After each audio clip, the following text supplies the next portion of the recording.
David's fingers fumbled with his son's bow tie for the third time, his hands betraying the nerves he tried to hide. The morning light filtered through the hotel room window, casting long shadows across the polished floor where 11-year-old Marcus stood rigid as a statue. "Hold still," David whispered, his voice barely steady. "Today's important." Marcus jerked away, his dark eyes flashing with defiance. "I can tie it myself." His small hands worked the fabric with practiced precision, each movement sharp and deliberate. The silence stretched between them like a chasm. David straightened his own tie in the mirror, watching his son's reflection. The boy looked so much like Sarah, the same stubborn chin, the same way of tilting his head when angry. 3 years had passed since the cancer took her. 3 years of just the two of them against the world. "You're supposed to be happy for me," David said, turning to face his son directly. "Elena makes me smile again. Isn't that what you want?" Marcus's jaw clenched. "Happy? You didn't even tell me where you met her until last week. And even then, you barely said anything real." The accusation hit harder than David expected. He ran a hand through his graying hair, searching for words that wouldn't sound like excuses. "I met her at the Children's Hospital charity dinner. She was volunteering, helping serve food to families like ours. She understood loss." "That's not what I mean, Dad." Marcus's voice cracked with frustration. "I've never seen her at our house. You never bring her when we have dinner together. When we visit Mom's grave, she's never there with us. It's like she doesn't exist in our real life." David's chest tightened. "Because I was protecting this. I didn't want you ruining what we could have together." The words hung in the air like poison. Marcus stepped back as if slapped, his eyes wide with hurt and disbelief. "Ruining it?" The boy's voice was barely a whisper. "Is that what you think I do?" David immediately regretted his choice of words, but pride kept him from taking them back. The drive to St. Michael's Cathedral passed in suffocating silence. Marcus pressed his face against the passenger window, watching familiar streets blur past. His stomach churned with each turn, each mile bringing them closer to a future he couldn't accept. Elena Vasquez had entered their lives 6 months ago like morning mist, beautiful, ethereal, and somehow insubstantial. She had flowing dark hair, warm brown eyes, and a smile that seemed to light up every room. David spoke about her with the wonder of a man discovering love for the second time. But Marcus saw something else. He noticed how her laugh never quite reached her eyes, how she always steered conversations away from her past, how she flinched slightly whenever anyone asked about her family. During their few interactions, she treated him with polite distance, like a neighbor's child she was obligated to acknowledge. "She never asks about Mom," Marcus had tried explaining to his father weeks earlier. "When I mention her, Elena just nods and changes the subject. Don't you think that's weird?" David had dismissed his concerns. "Not everyone knows how to talk about death, son. She's being respectful." Now, pulling into the church parking lot, Marcus felt the weight of unspoken fears pressing down on his chest. Guests were already filing into the Gothic building, their cheerful chatter echoing off the stone walls. David had spared no expense. White roses draped every pew, and golden ribbons caught the sunlight streaming through stained glass windows. "Last chance to smile," David said, attempting levity as he straightened his tuxedo jacket. "The photographer will want pictures of us looking happy." Marcus managed a weak nod, but happiness felt impossible. Something fundamental was wrong about this day, about this woman, about the way his father refused to listen to his instincts. He had learned to trust his gut feelings after his mother's death. They had kept him and his father afloat during the darkest months.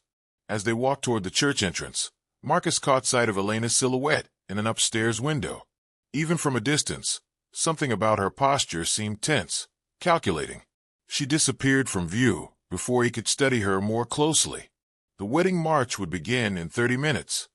The sanctuary filled with 200 guests, their voices creating a gentle hum of anticipation. Marcus sat in the front pew beside his father, tugging at his collar as organ music began to swell. Sunlight painted rainbow patterns across the marble floor, through the magnificent stained glass windows.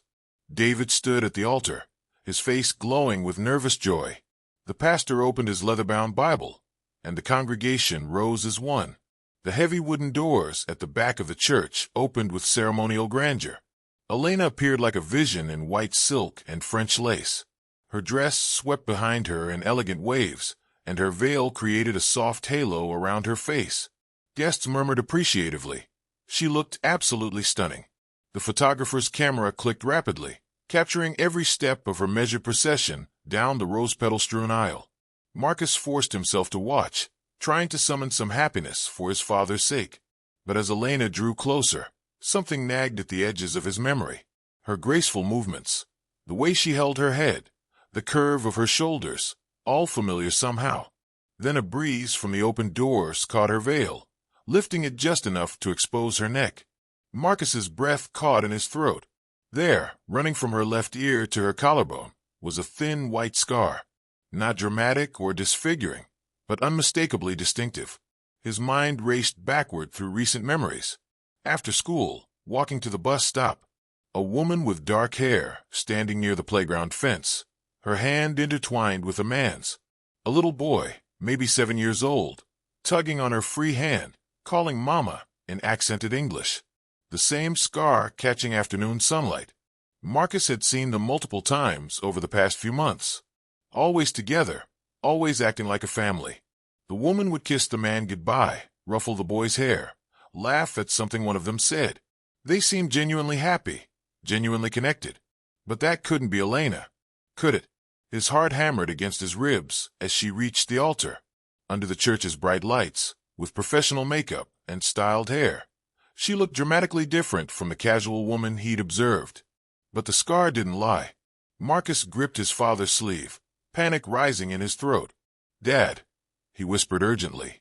David shushed him, without looking away from his bride.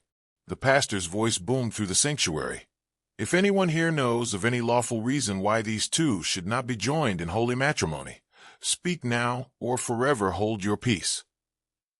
Marcus's entire world condensed to this single moment. The ornate church, the expectant faces, his father's trusting smile, all of it balanced on the edge of revelation. His small hands trembled as he gripped the wooden pew. "Dad," he whispered more desperately, tugging harder at his father's sleeve. "I've seen her before. At school. She's with a man and a little boy. They act like a family." David's face darkened with embarrassment and anger. "Stop making things up," he hissed through gritted teeth. "Not here. Not today. I'm not making it up." Marcus's voice cracked with desperation. "Look at her neck. See that scar? I've watched them together for months. She kisses that man goodbye every day. The little boy calls her Mama. She's already married, Dad." "Quiet." David's whisper was sharp as broken glass. "Don't embarrass me in front of everyone." But Marcus couldn't stay quiet. Not when his father was about to destroy his life. Not when he could prevent the same kind of devastation that had followed his mother's betrayal years before he was born. The affairs, the lies, the financial ruin that David had confided during late-night conversations. The pastor waited, his eyes scanning the congregation. In that pregnant pause, Marcus made his choice. He stood up abruptly, his chair scraping against marble. 200 faces turned toward him, confusion rippling through the crowd. Elena's bouquet trembled in her manicured hands. "Stop!" Marcus's voice exploded through the hushed sanctuary, shattering the reverent silence. "She's lying to everyone. She already has a husband and a son. I've seen them together." Gasps erupted from the congregation, like steam from a broken pipe. Women covered their mouths in shock. Men leaned forward in disbelief. The photographer's camera flashed frantically, capturing every moment of the unfolding drama. Elena's mask of bridal serenity cracked instantly. Her face went white beneath her makeup, and her grip tightened on the bouquet until rose stems snapped audibly. "You little brat!" she snarled, her carefully modulated voice turning razor-sharp. "How dare you ruin my perfect day with your stupid lies?" But Marcus pressed on, tears streaming down his cheeks. "I'm not lying. I remember your scar. I didn't recognize you all dressed up, but I know it's you. You hold hands with your husband every day after school. Your son has your same eyes." The church erupted in chaos, voices raised in shock, accusations flying, chairs scraping as people stood for better views. David staggered backward, his face a mask of betrayal and dawning horror. The cathedral's soaring arches echoed with shocked whispers and gasps as Elena's composure completely shattered. Her wedding bouquet fell to the marble floor, white roses scattering like broken promises around her feet. "Answer him," David demanded, his voice raw with betrayal. "What is my son talking about? Tell me he's wrong." Elena's laugh was bitter and broken. "He's a confused child who hates me because I'm not his precious dead mother. You're going to believe his fantasy over the woman you claim to love." The pastor closed his Bible with grave authority. "Madam, before God and this congregation, you must respond to this accusation. Are you already married?" The weight of 200 stares pressed down on Elena. Her chest heaved beneath white silk as she realized her carefully constructed deception was crumbling. The silence stretched until it became unbearable. "Swear it," David pressed, his voice breaking. "Swear before God that you're single, that you don't have a child." She hesitated a moment too long. That pause was her confession. Murmurs spread through the crowd like wildfire. David's eyes widened with the terrible realization of how completely he'd been fooled. Elena's facade finally cracked completely. "Fine," she screamed, her voice echoing off vaulted ceilings. "Yes, I have a husband. Yes, I have a son. But Miguel is worthless, a construction worker who can barely pay rent. Do you think I wanted to waste my life scraping by in poverty when I could have your mansion, your bank accounts, your comfortable life?" The congregation recoiled in disgust. Someone shouted, "Gold digger!"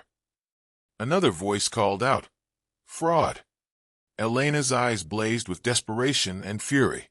"I researched you for months, David. Learned about your wife's death, your grief, your loneliness. I volunteered at that charity dinner specifically to meet you. Every conversation, every smile, every kiss was calculated to make you fall for me. And you did, so easily, so completely." David staggered, gripping a pew for support. "You were going to steal everything I've worked for. My home, my business, my son's inheritance." "And I almost succeeded," she sneered. "If not for your interfering brat, I would have had it all." With shaking hands, David pulled out his phone. "You won't destroy another family." His voice carried clearly through the stunned silence as he dialed. "Police, I need to report marriage fraud. A woman is attempting bigamy at St. Michael's Cathedral." Elena's eyes widened with panic. "You can't. David, please." But the damage was done. Within minutes, officers arrived, their footsteps echoing through the sacred space. Elena's threats and curses filled the air as they led her away in handcuffs, her torn veil trailing behind her like a broken dream. In the sudden quiet that followed, David knelt before his son, tears streaming down both their faces. "You saved me," he whispered, pulling Marcus into a fierce embrace. "I'm sorry I didn't trust you. I'm sorry I almost let her destroy us." Marcus clung to his father, his small body shaking with relief and exhaustion. "I couldn't let her hurt you like Mom did before I was born. I won't let anyone hurt our family again." The empty cathedral stood as witness to their renewed bond, father and son, united by truth and unbreakable love.